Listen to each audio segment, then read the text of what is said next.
یو مسلمان ډاکټر باید کم صفات ولري او آیا ډاکټران خپله دنده په سمه توګه مخته وړي که نه؟ آیا اوسني ډاکټران دغه صفات لري که نه؟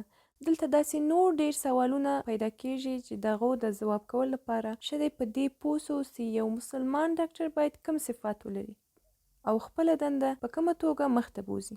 ډاکټر یا هم معالجه کوونکی یو ډیر غټ مسؤلیت لري او د هیواد ډاکټران د خپل هیواد اقتصادي حالت ته سمون ورکولی شي.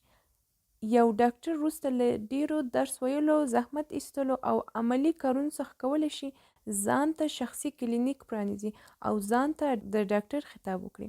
ډاکټر کېدل یو ډیره مقدسه وظیفه ده چې هر عادي څوک نشي کولی چې دا دنده پر مخ یوسي.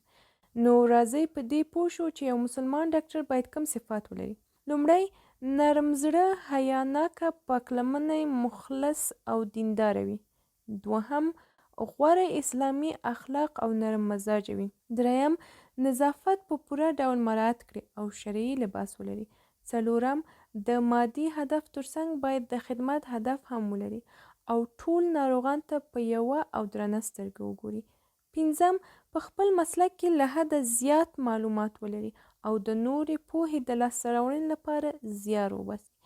شپږم، یو ډاکټر باید هوښیار وي او له هر ډول غصې او غرور څخه ځان وساتي.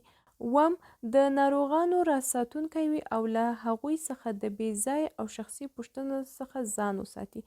اتم، یو مسلمان ډاکټر باید د مریض اقتصادي حالت په نظر کې ونیسي او له بې ځایه غوښتنو څخه ډډه وکړي.